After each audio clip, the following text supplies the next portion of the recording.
Hello, I'm Mischievous Marcio, and I own every issue of Amazing Spider-Man, Amazing Fantasy number 15, and all of the Amazing Spider-Man annuals, which, despite being in my collection, I say they don't count, and I'm not going to change my mind on it no matter how many times we do this introduction. Yeah, and I'm Dapper Dan Gavazan, and I too own every issue of Amazing Spider-Man, including the annuals, especially Amazing Spider-Man Annual from the year 2000, which may or may not come into play later in this episode, all of which I say definitely count. But for me, Amazing Fantasy number 15 remains a fantasy. Mark, before we even get into it, I just want to ask you just plainly out, do you know what is contained, or do you at least recognize the cover for what Amazing Spider-Man Annual 2000 is?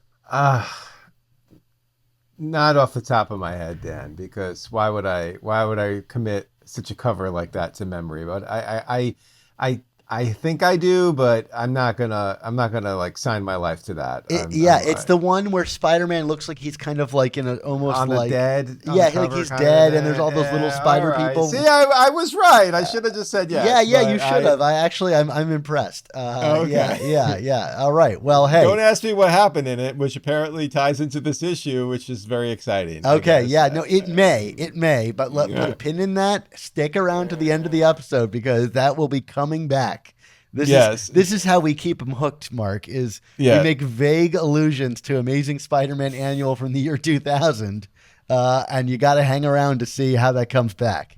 Well, now that all your appetites are whetted, welcome to the Amazing Spider Talk, the show where two fans and collectors uncover the strange, fun, and fascinating history of the Spider-Man comic universe.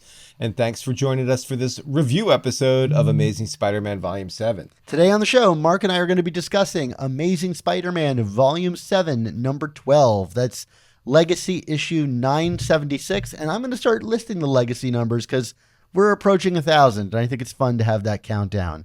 This issue was written by Joe Kelly. The cover features artwork by Ed McGuinness and Marty Gracia. The interiors feature pencils by Ed McGuinness, inks by Cliff Rathburn and Ed McGuinness, colors by Marcio Menyz and Erick Arciniega, and of course, letters by VC's Joe Caramagna. This issue was first released on September 17th, 2025. So Mark, hit us with a recap of the events of Amazing Spider-Man Volume 7, number 12, Legacy number 976. Alrighty, Dan, we open with Dr. Crenshaw. Remember him from issue 1? And not from pod form, I guess? I don't know. As he appears on J. Jonah Jameson's podcast, Threats and Menaces, which means that we've now become a podcast that's recapping a fake podcast from a comic book. It's pretty meta and Inception-ish. And what do you know? Dr. Crenshaw proposes that Hellgate punched Spider-Man so hard that it knocked him into another dimension and has now been replaced with a darker, more sinister, but not superior version of himself. Jonah, debating the merits of such a thing, says, "Hey, at least I can call you an idiot on a podcast." And Dan, is that true? I've been doing this wrong for the past 12 years, Dan. You idiot. Oh, I'm kidding. Anyway, we then return to that darker, sinister, but not superior Norman Osborn Spidey and get to enjoy a montage of him figuring out his abilities and pontificating about what it means to be Spider-Man and the ways he might improve his Spidey technology. Meanwhile, back at Rand Enterprises, Ben, as Peter, and Brian, as Brian, are attempting to finalize their latest research. Brian, who is projecting overconfidence, feels like he's on the verge of tasting the Nobel Prize, and it tastes like Swedish fish, which I just have to say, in addition to being geographically inaccurate, as their co-worker Astrid points out, Swedish fish are just terrible candies, Dan. They're like the Canadian bacon and Montreal bagels of the candy world. Don't at me, bros. I can't deny that the name is probably apocryphal, but I really love Swedish fish. They're my favorite. So there we go. Maybe I am truly the idiot you claim me to be. You're giving credence to everything, Dan. Anyway, Peter and Brian share a moment after Astrid pokes holes in their research, and a forlorn-looking Ben/Peter talks about how much he loves it at Rand, like he's about to peace out forever, which makes Brian wonder what's going on with this guy. Brian says, "Don't leave me hanging like a pinker." and Ben Peter can't recall the Pinker incident, what makes him snap at Brian for living too much in the past. Heavy stuff, man. Next thing we know, we're outside a courthouse where Roderick Kingsley is getting off scot-free from the Queen's Cola food tampering case, and in the immortal words of Jesse Pinkman, he can't keep getting away with this! He can't keep getting away with this! But Norman O is there to be like, great job, Roderick. Oh, and also, out of curiosity, did you hire an assassin to try and kill me? This guy keeps talking about himself like someone else we always know. He's going to talk about the ballroom next. Anyway, Roderick is like, no way, I'd do it myself if I was going to kill you. There's a mysterious hooded man in the scene who is recording the whole conversation, and I'm going to guess that Dan has theories that we could probably get into during the review. Dan, you idiot, take it away. Yes, I do have theories, and I hate that I do. This is one of those ones I'm not proud of having a theory about this. And again, it may tie into Amazing Spider-Man Annual from the year 2000. My God. Anyway, we go back to Norman journaling about his Spider-Man motivations, which includes an obligatory villain as Spider-Man flashback to him being abused as a child. And Norman wonders about Peter's own motivations. That brings out all of the Spider people: Aranya, Spider-Boy, Miles, Silk. Man, it's a crossover we've all been begging for. It's just missing longtime supporting cast stalwart Kamala Khan. The Spiders sense and confirm to Norman that the real Spidey is alive, so now they want to know who's pretending to be him and what his role is in all this. Spider-Norman says the keyword, wheat cakes, which is good enough for Spider-Boy, that idiot, but no one else is convinced. So now they all start fighting, and Norman feels like he has the advantage since he's been fighting spiders his whole life. But winning? I digress. He starts getting more violent. Another spider appears, and it's Spider-Gwen, and that sends Norman's flashbacking into overdrive. He freezes up while he faces the trauma of what he did to the 616 version of Gwen Stacy on whatever ambiguous bridge he did it on. Overcome with guilt and realizing that he's fighting children, he takes his mask off and reveals himself to the Spider Clan. They're interested in hearing more about what he's doing impersonating Spider-Man, but that will have to be saved for the next story. One can only hope that with his revelation that he's fighting children, he does what Peter never could and immediately calls CPS on Spider-Boy's mother. He's 10, for Christ's sakes! Elsewhere, hidden, which is literally what the text says, Roderick Kingsley, it's a good locator, I guess. Roderick Kingsley is standing alongside a group of hooded characters, like the ones we saw earlier, as well as a Spider Slayer looking robot. They announced that they want Kingsley to wear it because they are all going to make Norman pay for his sins. And now, for the third time, we hear them chant Sic Semper Monstrum, which Dan told us means death to monsters in our previous review. I didn't remember in the original recap that I wrote, and he said, Dan, what does that mean again? Because I'm just desperately trying to forget. Sic Semper Monstrum, indeed. Let's have a review. All right, so we are properly into this two Spider-Man arc. We got the 975, which had two stories combined, but now we are really starting to see the sort of formatting of this thing play out, which is to say, we got a story that has no Peter Parker in it. It is Norman and Ben as our sort of chief protagonists and all of the various things that they're going through on Earth. And next issue, we're going to get a proper Peter Parker in space story and watch that unfold. I'm curious, Mark, what'd you think of this kind of storytelling split in the kind of early stages of how they're exploring this? I think as a concept, I don't mind it given what's happening right now, but I will say that I kind of wish, just because we were without Peter for so long and then finally kind of got him in what was essentially the backup story in 975. They got semi-equal billing, but not totally. I kind of felt like we should have let off with him. It's, I feel like he's the one we need to learn a little bit more about right now. Because I don't, it's not that not a lot happened here, but this really felt this kind of like in terms of Norman's story, at least with like vis-a-vis him as Spider-Man, this was a very like move your pawns on the on the chessboard kind of a story. I don't feel like, we're getting some background and some context, and he's revealing himself to more people, but like I don't necessarily like there's a lot of unanswered questions with Peter right now, and I kind of didn't appreciate that we have to wait like a whole other month basically before getting to it. Yeah, and I wonder how much that comes down to just like how you pace out your artists and stuff like that. Because Sure. It does make, you're right.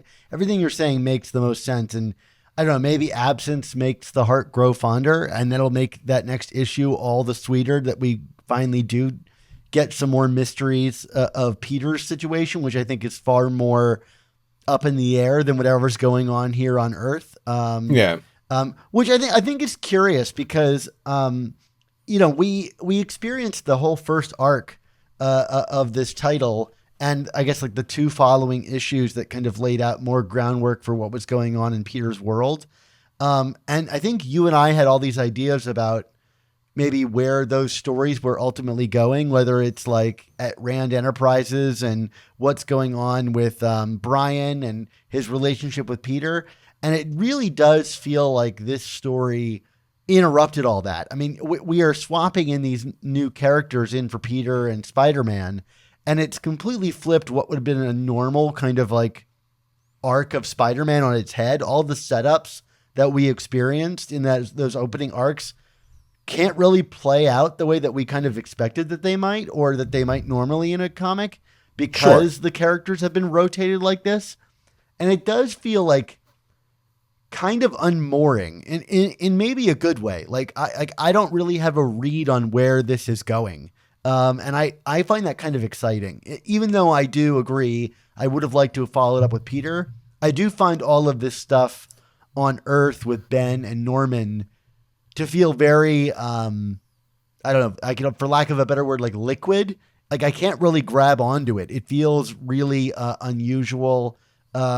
And I don't quite know how like this new major twist impacts the stories we were following before.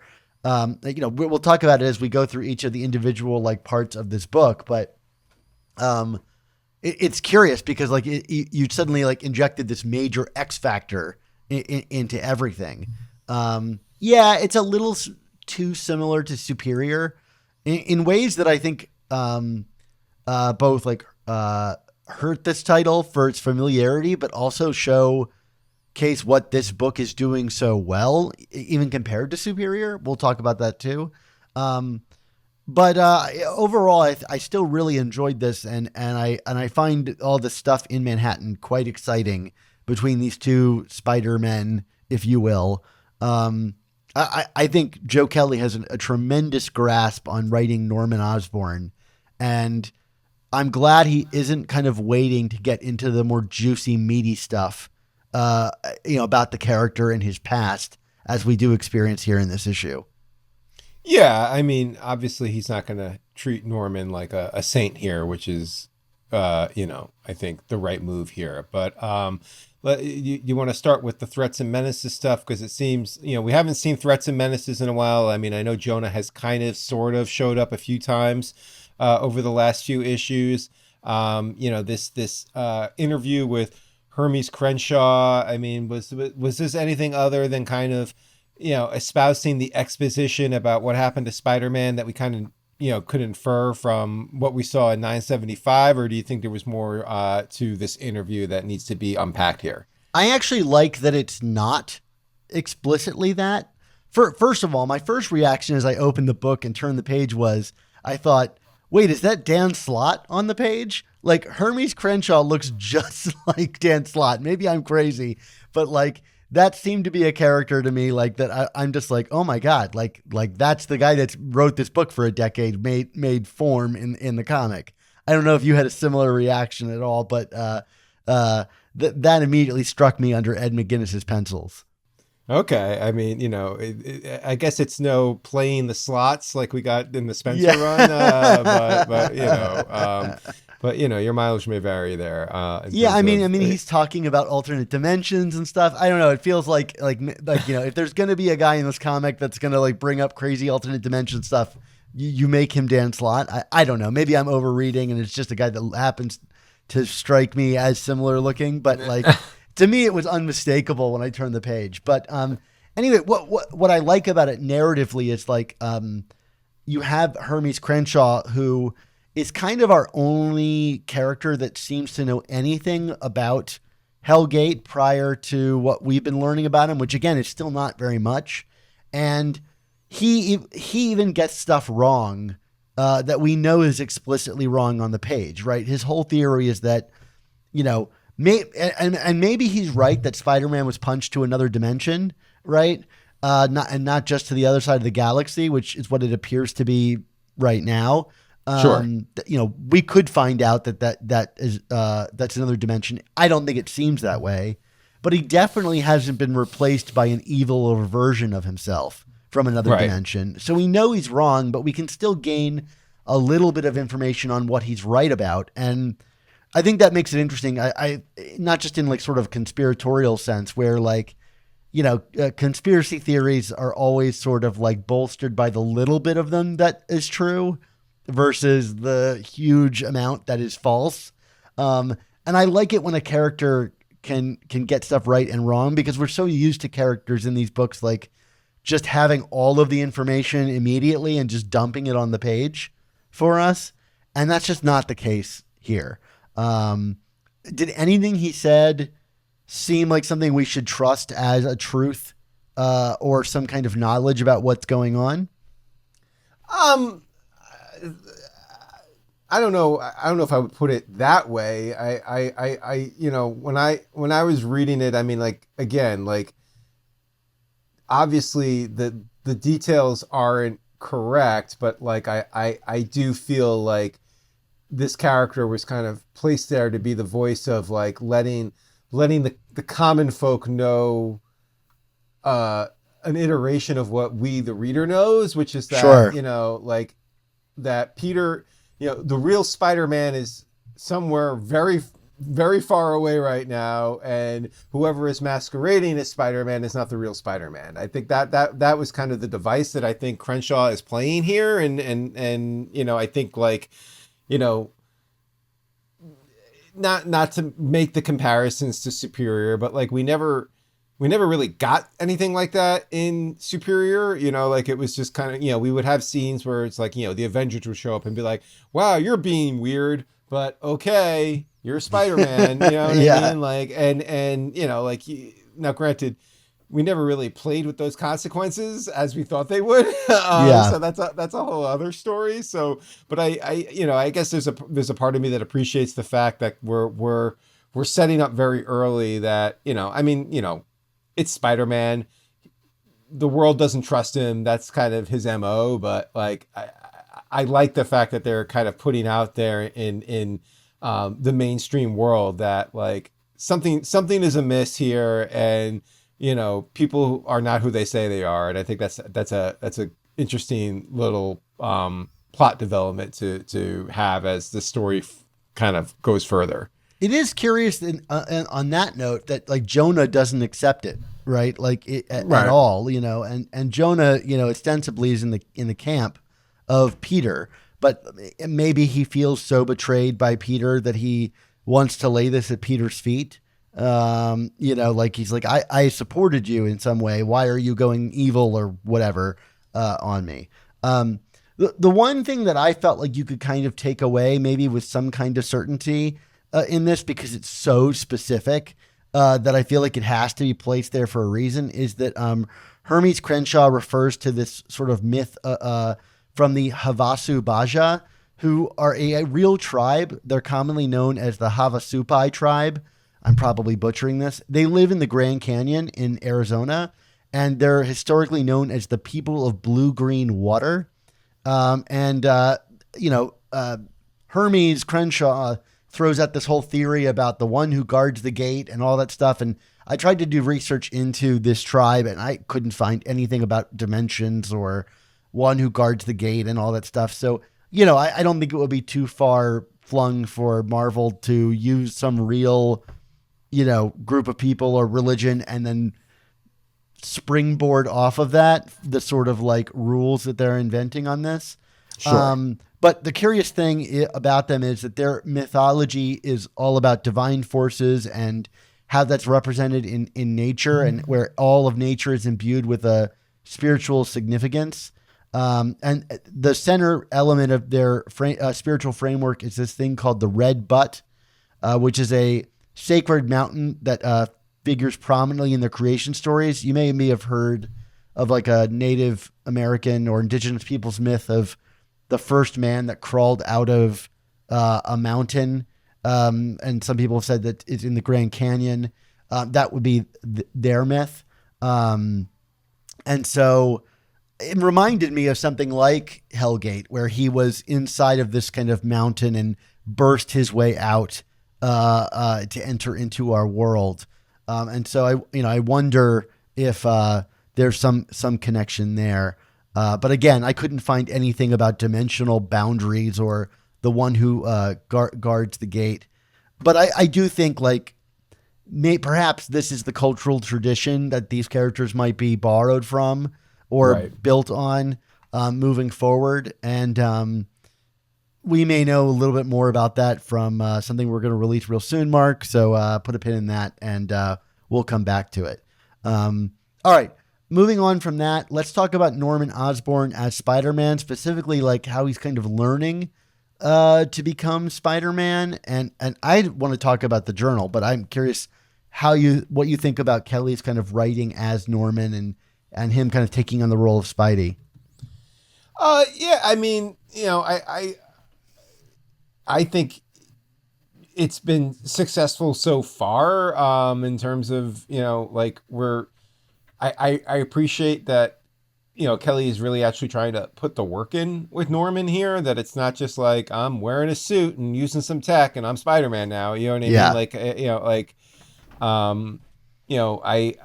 mean? We're getting both character development here in terms of, through the journal and Norman's motivations, but also, just some good sequences to kind of show how he's trying to grow and adapt into this role. I mean, like, I did poke fun at the sequence with the spider people, where him being like, oh, I fought spiders my whole life. But like, I don't know, like I have always felt like, Norman's whenever Norman would get the upper hand against Spider-Man, it wasn't necessarily because of, he could preempt his moves or anything like that. I always kind of took it as, he had a psychological advantage because he, was willing to do things and go places that he knew Peter couldn't, because he knew his opponent's, personality and character so well. That I was just kind of like, I don't know about that. But the rest of it was like, okay, I like I said, I like that they're trying to establish that Norman as Spider-Man is not a finished product, just because he took the mask off. Like, this is something he's still trying to get better at, which is an interesting, interesting development as the story goes along. Yeah, I'm a real sucker for like how the mechanics of these things work. So I really dug just even the simple images of his like boots and gloves failing him and him falling off the wall, if only to confirm that that's what the gray coloring on the gloves and the boots are, I can like slot that into my headcanon as accurate, and know like how Norman is doing it. I will say, like, as much as I thought this issue was really well done by Ed McGuinness, I think it's one of his best issues yet. I don't love how Spider-Man coded the movement of Norman as Spider-Man is here. Like, you could 1-for-1 swap it. And I get that we have the training thing, but like, I feel like it's a missed opportunity to create like a nuanced difference between the physicality of how Norman would be as Spider-Man versus Peter Parker. And there are some moments like where Norman is like crouched and looking kind of evil and his eyes are always kind of squinty and red and but I feel like there's still a lot of Spider-Man posing and the swinging and stuff. And to me, that just reeks of advanced Spider-Maning by Peter Parker. And I just think it's a missed opportunity to do something visually cool that would also kind of like underline the distinction between Norman and Peter. But for everything that I feel like McGuinness might miss, I think Kelly is hitting. There's a great moment early on in this book where Norman compares his dual role as Norman and the Goblin and how his life just fit together well between those things, but how much more fluid Peter needed to be between Spider-Man and his life, and how vastly he underestimated what Peter was handling. And I love that, like the idea that we're going to spend this with Norman, like kind of like maybe it's sizing up, but also like coming to a new understanding of what Peter was putting into the Spider-Man role. And I feel like that's not something we got in Superior, maybe because Otto is so full of himself that he didn't take the time to consider how someone else might handle the role.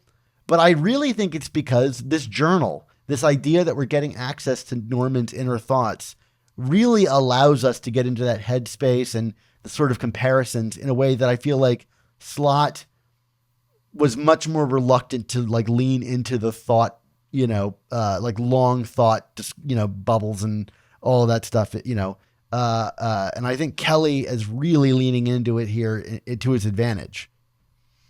Yeah, no, I agree with that. I mean, I think it's a unique perspective into the brain of someone trying to be Spider-Man. I mean, I do agree also with everything you said about the physicality of it. It's, again, like, I don't think it should be this similar as it's been so far. Like, I mean, like, just the sheer fact that Norman is physically different. He's older. He does not have spider powers, Yeah. like, so like there's just a lot of strikes against it even being close in some, like I think it should be dramatically different physically, and we're not getting that at all. Yeah. I mean, like I could no prize it by saying like, oh, he's trying to make people think that Spider-Man is the same guy. And that's what he's doing, is like the whole reason he's doing this is to give the city hope that Spider-Man is still around. And so he needs to embody it completely.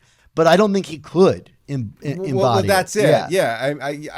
I'm sure he's trying to, but yeah, like, I mean, just like I said, like his physical body type and his age alone, I think should make that impossible in my mind. Cause like, he's what, like 20, 30 years Peter Senior, you know what I mean? Like, who knows what the Goblin Serum does though, right? I mean, like Silver Fox it up, Norman. I guess. I mean, we're really no prizing a lot of stuff away here by saying, oh, the Goblin Serum or whatever, but it's fine. But like, yeah, I agree with what you said in terms of the character work being done here. So that was definitely a plus. I mean, the on the flip side of it, the Ben Reilly stuff at Rand, like, I do kind of feel like this is stuck right now. Like, we kind of got, Ben doing Ben stuff last issue. Like, I'm not going to, like, none of your business and all that kind of stuff. But like, it is getting to the point where it's like, what's this guy trying to do? And why is he here? And we're not really getting a lot of answers in that regard. Yeah, I can't tell if it's that we're not getting answers or if we have answers, but the writing hasn't been clear enough that I'm confident that I have those answers. Like, first of all, I think we're kind of repeating beats here with the whole, like, we're doing experiments and Brian is the weak link. We've gotten that, I think, across 3 issues now, maybe more. But like, there's this bit here, which you got to in your recap, about like Ben's state of mind, where he seems like he's going to be leaving Rand Enterprises because his plan has changed. And I'm not sure if that's supposed to be because he knows something we don't know. Is it because he now knows that Norman is on his case and is going to come after him? Is it something else entirely? I don't know what he's reacting to. And again, that might be down to the writing being sloppy, a little bit like sloppy and a little bit too indirect, because I think there's a very real case here that like, oh, he could feel like, oh, I got outed by Norman. He's going to come after me here at Rand Enterprises and, Because they didn't end on a note where he's like, okay, I trust you to take over Peter's life. No, but like, that's the thing. Like, if he's actually concerned about that, it's not clear. You know what I mean? Like we really don't know where this is coming from. And then he drops this line in about, stop focusing on the past, focus on the future. And it's just like, what is up with this character right now? This is a pivotal character in this story right now. And he's really being underserved in terms of what his role in all this is. Yeah, it's one thing if it's like a mystery, but like, I feel like there's information that like I'm supposed to have that I'm just not getting. Yeah. Yeah, no, I agree with you. I don't think there's a mystery. I just think like either something's on the cutting room floor or something is just not, like you said, as clear as maybe creators think it's as clear as. So, hopefully we get that cleared up. Well, let's talk about these like sort of like ultimate mano a mano, the fight we've all been waiting for and have gotten kind of 2 iterations of before, but are still waiting for the ultimate one. And that is Norman and Roderick Kingsley. We knew that they were going to be squaring off legally, and it seems like that's kind of been brushed under the rug here. The hope springs eternal that we'll get an all-time ultimate, who's the ultimate goblin duel, which the end of this issue seems to be sort of like maybe not the goblin duel, but some kind of duel. What did you think of this exchange between these two great villains? I mean, jurisprudence, Dan, it's back, just in time. I mean, like, there's definitely, it's fun to see the gamesmanship between the two, bringing in the assassination plot as well. And, Roderick kind of blowing him off, being like, no, I kill you myself if that was the case. So, it's fun. There's a part of me that, maybe this is just my cynical side, that this feels like we're going to be constantly baited with these two and never really get the fulfillment that we want to get. So, but I'm happy to be wrong if that be the case and we actually finally get a showdown between the two. I mean, Slott tried, that one issue was pretty cool. But right. I think we need something even more bigger with this. And if the end of this issue is to be believed, like, look, I'm all down for like a duel between them, but like, I would rather them fight as goblins rather than Spider Slayer armor and Spider-Man. But you know what? Like, fair, like the writing of these characters, I think, is right on the money here. Like, they are both written very, like exactly true to form. So, if Kelly can bring that out, then I'm on board. All right, let's get to the heart of this issue and what takes up the most pages, which is to say Norman as Spider-Man strikes out to take down the Hobgoblin himself. And even before we get to the sort of the fireworks factory, I like the sort of like monologuing here where we have him thinking about like, how did Peter feel in moments like this where, money was against him and authority was against him, He's kind of beginning to understand the sort of underdog nature of Peter, and it starts to like drive him inward. When we get this flashback, Norman says, like, did Peter act simply to keep ghosts at bay? And then, I thought Kelly really did a great job here of like implementing the flashbacks for Norman, saying it's almost as if being Spider-Man derives this out of you rather than it being a sort of attribute of Peter. It's like whoever is putting on this costume and taking up this mantle is going to be haunted by guilt in some way. Yeah, no, I mean, again, Dan, I mean, it's kind of similar to what we were saying earlier, through the, with the journaling and stuff like that. I mean, I think that, it's interesting that we're getting a version of Norman here that really is trying to just kind of not just study how to be Spider-Man, but study who Peter is as Spider-Man. It's like, obviously we're going to, I mean, I keep doing it in the recap. We keep doing it in the review. The comparisons to Superior are unavoidable, but like, I feel like we're getting a more cerebral version of that story, and less of just like a sci-fi mind and body swap kind of thing. And that's not to, we love Superior, that's not to put it down, but like, this this has a little more intrigue to it, because it's like, okay, so where is this going to actually lead Norman as a character by the end of it, you know, like, because he's thinking through these things and kind of, you know, pondering his own ghost and things that haunt him in trying to figure out Peter's, which, you know, we've also seen evidence over the years with Norman that, you know, the more in the head he gets, the more dangerous he gets, you know? So, so I'll be curious to see where, you know, what side of this he kind of ends up on. Yeah, you put it really well, the sort of more cerebral take on Superior. Like, Superior was really about Spider-Man in sort of the, like, contrast. But this is about him trying to copy him and what it reveals. And that's really an interestingly different take, I think. I think it's a more mature take, honestly. And again, not to knock Superior, which I really dig. But, like, you know, I think it stands to reveal the strength that Peter brings to the role, in that someone's trying to do it exactly like him and is finding themselves falling short. I think that's really fascinating, especially, you know, when you put Norman in that role.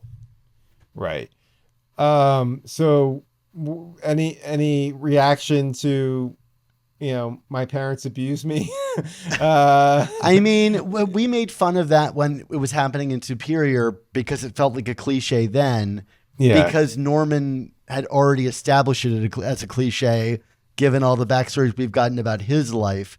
So at least it's consistent, I guess. But, it does feel like we're back around full circle doing this. Although I will say, I loved the half-faced image of Norman and Spider-Man calling back to the Ditko era, and that it was done with like completely flat colors and no shading. I thought was really brilliant because it kind of harkens back to that legacy from Romita and Ditko. Like an image I never thought I'd see, a half-faced Norman and Spider-Man image. And there it is. Like I like when even conceiving of this idea, I don't know that I would have thought like, oh, that's a cool image I need to do. But here it is straight away. Like someone's been sitting on that image and burning to make it. So I was happy to see it here. Yeah, no, it was definitely a cool image, but as to the abusive parent angle, I mean, let it be said, we're not making fun of child abuse here, but like making fun of the fact that like it just seems to be a well that people love to go down to with like I've never met a supervillain that has a good family upbringing, apparently. Yeah. You know what I mean? Like so it's just a little tired. I don't feel like it's a necessary insertion at this point. I mean, we have enough about Norman to know Norman is a very damaged individual. You know what I mean? Yeah. We I don't think we need anything else to kind of give him sympathy at this point. I mean, this was a pre-established thing before this issue, so like to that credit, sure, right, but also like I don't know if it needs to be central to his plight as trying to be Spider-Man right now. You know what I mean? Sure. Although I did love his whole thing later on where he's like talking about where his like why he utilizes fear, to get all the things that he wants. And then it even ends with like, fear is love, and you get this whole idea of like, oh, like that's what was communicated to him by his parents. Again, as much as I find that a very cliched route to take villains, I thought at least that insight into it and how it might have fueled Norman's actions as an adult quite interesting. Yeah. We have over the years on this podcast kind of groaned when all of the spiders show up. Groan is a way to put it. Yeah. Any different kind of reaction to it here? I mean, it's hard to like groan about anything specific other than the fact that I just hate that it exists. Period. Right, and again, I don't like hate any of these characters on their own more than it is that like I just don't love the idea of there being like a sort of like a cadre of Robins to Spider-Man. Like I just don't think of him as a character like that, and I feel like neither does Amazing Spider-Man until it suddenly decides to bring them into his world. Like if you didn't read all the B titles, you barely know that Miles Morales existed as a character, you know? Right. And I think, at least to his credit, I think Joe Kelly has been more consistent about using them. Like they showed up prominently in 8 Deaths, and, you know, maybe this is the first real appearance of them here, but like, I think he's, you know, he seems more comfortable with the idea of them than most. He's definitely had Spider-Boy be a sort of like fixture of his time recently in the book. And to his credit, I think he gets all their voices really accurately. They all feel very distinct and, you know, and, you know, accurate to how they've been portrayed in the past. I don't love that these characters exist in the same world as Peter Parker, including the one we're going to talk about at the climax of the story. But it makes sense that this is where you would take it in a world where they do exist. Yeah. What did you think of the wheat cakes joke? I thought it was kind of cringe. It's one of those meta things. Like, to us, the wheat cakes thing carries more weight to it, but like, I don't know why it would carry any special significance to the spider people. And, you know, I think I will say this. I will allow Joe Kelly this one because I thought the whole book was going to be like this when he came on board. Right. And this is maybe like the one time he let that kind of slip. And he let it slip with Spider-Boy, who is kind of inherently a meta character that's winking at the camera. So I'm like, okay, if you're going to do that kind of thing, this was probably the place to do it. I laughed. I mean, and I laughed primarily because I think having the punchline land with Spider-Boy was the right joke. You know what I mean? Like I agree. Like if he just did that and like they all kind of reacted in some way, I would have been like, okay, that's a little weird and cringy. But like if they all treated it as like a serious code word. Yeah. But I think with Spider-Boy, it was, you know, it was very Deadpool, but you know, it's definitely Deadpool humor. But like I laughed. So there you go. You know, spoiler. I know you talked about the fight a bit already and whether or not Norman could kind of take them on. There's an interesting bit here about how like he gets into how he has access to sort of a darker range than these other characters, and therefore he can access his anger, which then like brings him to calm, which is like kind of screwed up, you know, like, and maybe reveals some of the limitations of Norman, that like he finds calmness in being angry, and we can see him about to unleash it. Like, I thought the punch that he lands on Silk was drawn fairly brutally for, you know, him punching a teen girl. Right. Which obviously he realizes after the fact.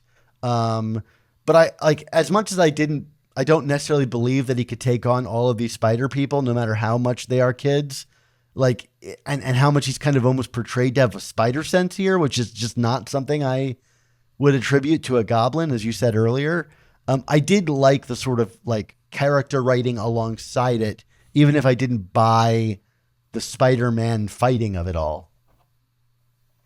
Yeah, I guess. I mean, I don't know. The whole sequence was just odd to me, but you know, maybe I'm just being too particular about it. All right. Well, the sequence culminates in a moment that I'll admit caught me off guard, maybe because I'm still getting used to the fact that this character is in the 616, is when Spider-Gwen shows up. And I will say, before we even get to the meat of it, it caught me off guard too, because I thought the delivery of it was a little awkward. Because you have Spider-Gwen showing up in a shadow from afar and speaking a word balloon. And I, in the past, have said this. I don't put much credence into characters recognizing the voices of other characters because we can't hear it. And I think that most people, like, if everybody could hear everybody's voices, it would basically ruin all of the reveals of like throughout the history of these comics, you know? I'm okay when a writer utilizes it because it does make sense within the fiction of the world. But the thing for me that threw me off was the spacing between that line, because she's like in shadow, says a line. I didn't really think much of it. and then a whole page goes by before the Norman Spider-Man reacts to it. Right. And I had already kind of forgotten about it by then. Maybe that's more on my reading comprehension, but it felt like a weird way to pace that kind of reaction and reveal. What do you think about that? Well, no, I had the same thing. I mean, initially because like, and I don't feel like the shadow necessarily confirmed it was Gwen, or am I misreading that? No, it doesn't at all. And it almost looks like Spider-Punk, honestly, looking back on it. It's like, there's like a spikiness above the head that like, it's fairly ambiguous. And so you're right. You could just think it was just another one of the characters like off panel. Yeah.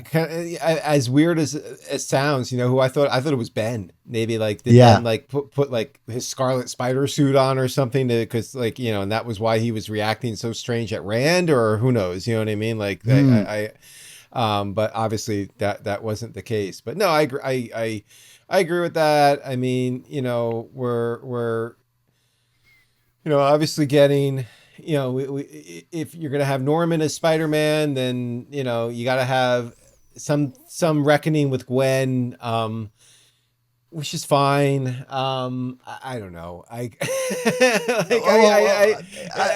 want to amend what, maybe from my perspective, what you just said is you'd think you would have to have some reckoning with Gwen, but I feel like historically, that's not always been the case. I mean, like, frankly, the reason I've been really down on the Spider-Gwen book, other than the fact that I just don't like that they've made her a permanent fixture to this universe, despite understanding the sort of forces behind that, being that Spider-Gwen is the most famous female Marvel character now, and they want to bring her into the Prime universe.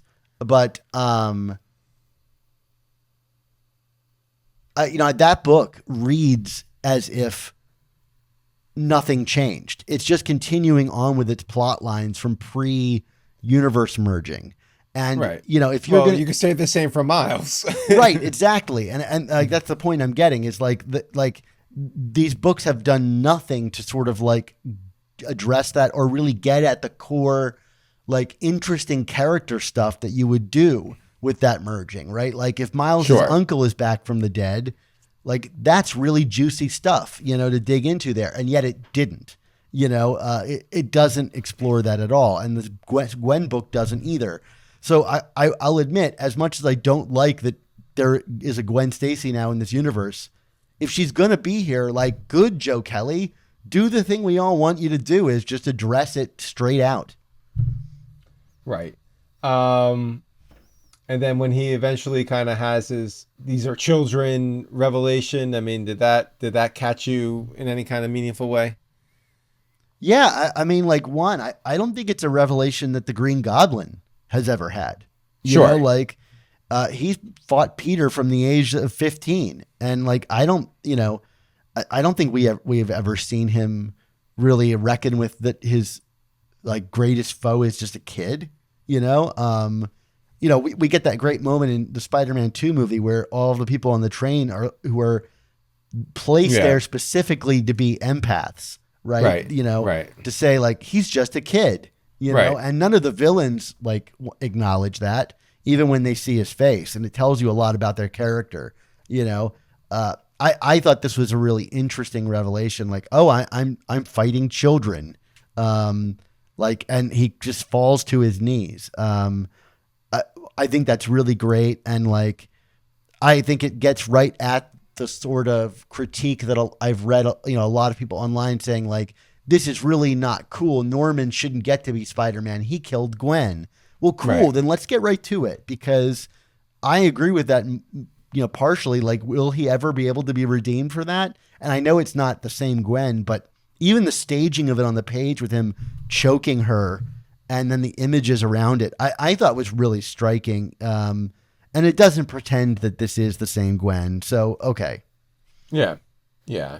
And then of course they, when he kind of has his reckoning, they're ready to listen. And that's kind of where we end with Norman's story there, which is, I think the right move here. Yeah. You bought that they would listen to even Norman Osborn? I think so.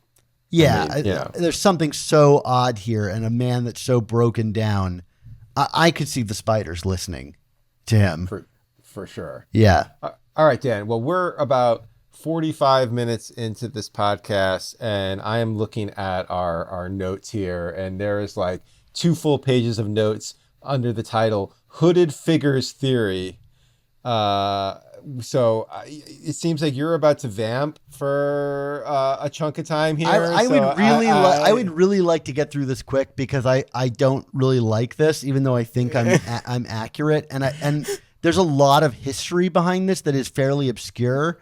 And so I felt like I wanted to kind of like tell people where to look to get some of this stuff. You do you, Dan, because I have no theories about the hooded figures. And okay, it didn't spark anything in your mind when you saw them? Zero, Dan. I mean, is it maybe from like, what was the Revelations story or whatever the heck, or the Gathering of Five? Is it that? I do think that that's where we're headed. Yeah, I don't want it to be where we're headed, but that's, I guess, why I wanted to give some background, because I think that this is a hugely ignored, for maybe a good reason, era of Spider-Man history. That like gets lumped into like Clone Saga, and rightfully so. It is entwined with that, but we are in a book that's entwined with that too, right? Like our titular characters are the 3 major players in the Clone Saga. Of it all. But I will say my first thought when seeing the hooded characters was, oh, these are all of the other goblins who, you know, it would make sense narratively if Norman had to like fight back against his own sort of like twisted creations who are mad that he gets some kind of shot at redemption that they weren't allowed, you know, like To me, that's where my brain like went narratively. However, I also think there's a good chance that this is the return of the Cabal of Scryers, which later became the Order of the Goblin. Mark, how well do you know the characters, the Scryers?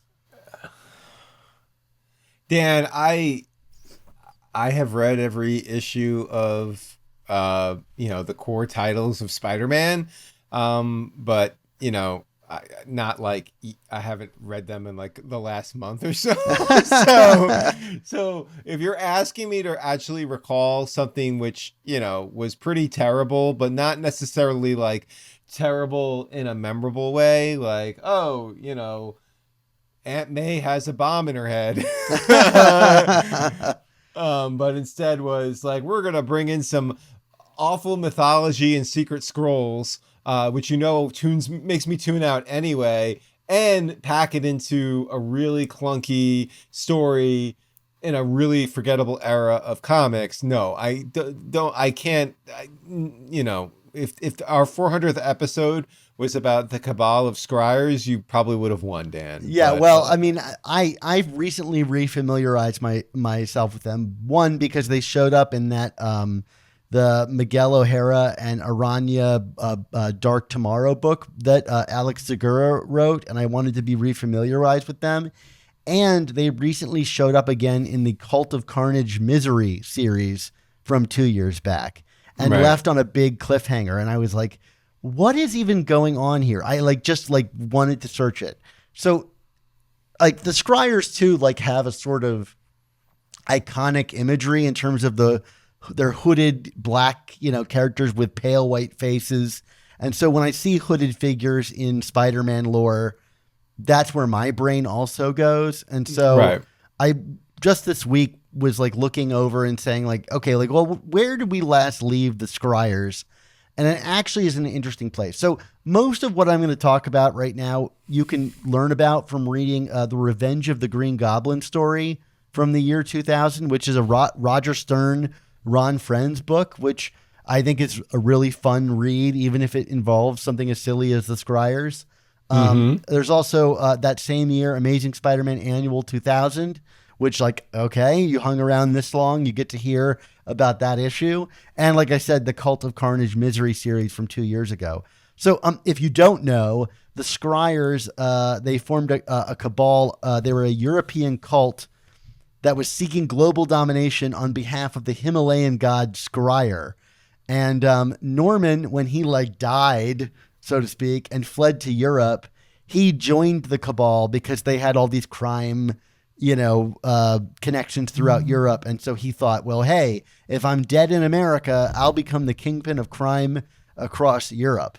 And so he basically used the Scryers, as a tool for his criminal empire, but then also retroactively to aid Miles Warren in his quest to create clones.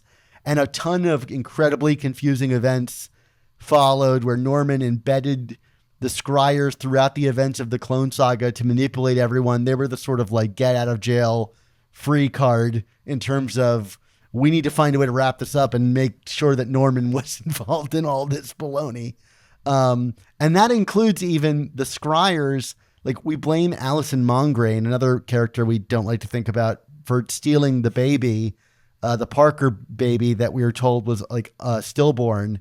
But the Scryers were the ones who retrieved it from her. So if that baby exists, it's with the Scryers. And in a story no one talks about anymore, and the book tries to avoid. This then resulted in a storyline called The Gathering of the Five, which was this, I won't even get into it, but it left Norman insane and in the care of the Scryers. And years later, and this is in Amazing Spider-Man Annual 2000, a guy named Matthew DeRosa, who Spider-Man dubs as Scryers Jr., he revived the Scryers to try to bring them back to their original ways and intents, separate from Norman Osborn. And so in that annual, DeRosa builds a holographic Harry Osborn with AI. Stop me if you've heard this one before, because we also got that in Legacy of Evil. They also tried to kidnap Normie Osborn, again, Legacy of Evil, and try to turn him against Norman as a way to get back at him for what they consider perverting the Cabal of Scryer. So the AI Harry refuses to corrupt Normie. Spider-Man defeats DeRosa, who is killed by a mysterious figure from the shadows, which we never figured out who that was. Just some mysteriously shadowed figure. Okay? Osborn then reworks the Cabal of Scryers into the Order of the Goblin, though many of them remained loyal to the original Order of the Scryer. And recently, when Osborn became the Gold Goblin, the Order was taken over by one of Osborn's former lovers, Colina Fredrickson. Again, she only appears in Revenge of the Green Goblin. And most recently, in the Cult of Carnage Misery issue number 5, this character, Colina Fredrickson, who's running the Order, welcomes in Lily Hollister, the former Goblin Menyz, and Harry's ex-girlfriend, and orders her to bring along Stanley Osborn, another character we haven't seen in quite some time. The not even the great-grandson, the sort of like alternate grandson of, or no, not even grandson. Really, he's the son of Norman Osborn, treated as grandson of Norman Osborn. Yeah, okay. And Hollister was hospitalized due to an unforeseen altercation, and the Order then planned to abduct Stanley Osborn by themselves. And that's where we last left them.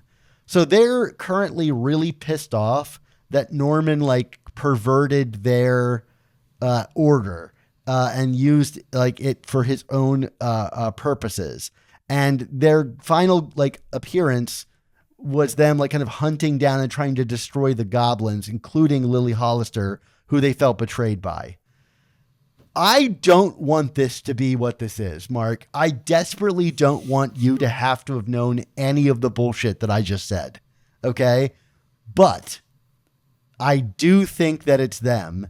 They do say in this issue, I know that we've been here before, but I feel good about this one. We have the right tool for the job and the right man. And they're referred to as a cult throughout the 2 appearances of them in this issue. And I think those quotes enough are references back to the annual and going with Roderick rather than the Harry Osborn AI. And I'll add that tied up in all of this are the symbiotes and Liz Osborn's role at Alchemax, as well as Chimpanzee that's wearing the Misery symbiote now, but less said about that, the better. And again, I hope I'm deeply wrong about this, but we do know that the symbiotes are having a major crossover event in this book that appeared both in the free comic book day issue and on that promotional cover for $9.75. But again, I do not want this. I don't want to have to know any of this. I would rather that knowledge be completely useless because I don't care about these characters. But I do think that the Scryers play enough of a role in the Norman Ben Peter storyline that I could see someone like Joe Kelly bringing them back in a major way or in a minor way. So that's my theory right now. Mark, tell me I'm wrong, because that's what I want to hear from you, because I don't want this to be true. Are you proud of yourself? Am I proud of myself? I don't know. Yeah. I don't know. Should I be? I mean, the next time offline, you're like, the algorithm is killing our show. I'm just going to play the last 7 minutes of our podcast back for you and be like, Dan, are you sure it's the algorithm? Are you sure it's iTunes? Why our downloads are down right now. Dan, I don't even know how to refute or confirm any of that. That was utter nonsense.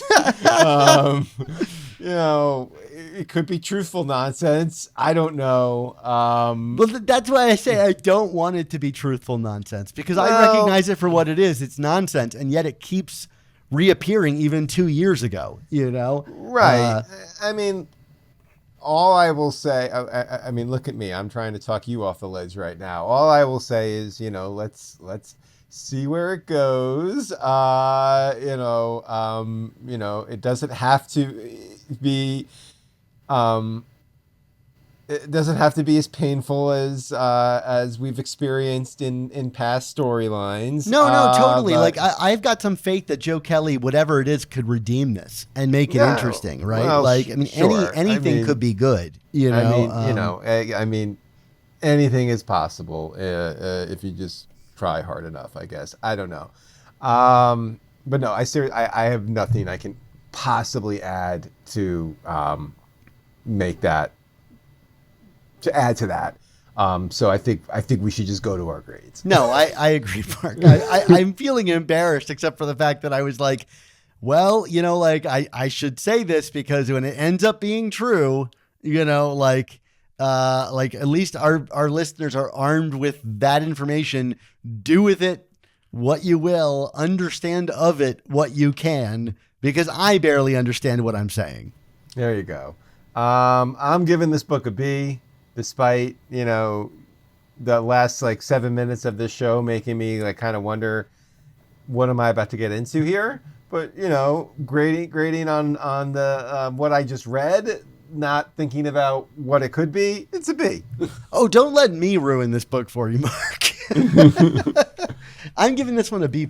I had a good time with this. I thought the art was stunning, and I'm just so happy to see us kind of pacing-wise getting right to the meat of it instead of dancing around, we're getting right to the heart of this character. We don't have 30 issues to do it. Let's get into it. Let's get to the messy part. Right to the heart. The Scryers. The Scryers are always the heart of Spider-Man. Again, I hope it's not true and that I'm deeply wrong. All right. Well, that brings us to the end of this episode, but we want to thank you, the listeners and viewers, for tuning into this episode of the Amazing Spider Talk. This podcast exists because of the support of our listeners on Patreon, where for only $4.99 a month, the cost of a new comic, you can help support our show's existence while getting early episodes, including these reviews, the same week the comics release, exclusive artwork, and ton of other bonuses. If you value smart comics criticism and historical analysis, which this may not have been, Mark, I want to be clear. But at the same time, if I had pulled out early in the Nick Spencer run that a whole run would be based on Legacy of Evil, you would have said I was crazy, and I would have been right. But nevertheless, we hope you'll consider supporting us on Patreon. What we do on the show is admittedly niche. Still, if you find our Spider-Man commentary and community valuable, we can only continue doing this insanity with your support on Patreon. Save us all. Yes. Thank you to everyone who supports us in our work, but a special thanks to our newest members, Thomas Parker and Brian Murphy. If you want to join their ranks, please go to amazingspidertalk.com and click the Patreon button to sign up to join our club. So, Mark, until we encounter an alternate dimension version of a woman we've thrown off the George Washington, Brooklyn Bridge, what's our motto? With great podcasts, there must also come the amazing Spider Talk.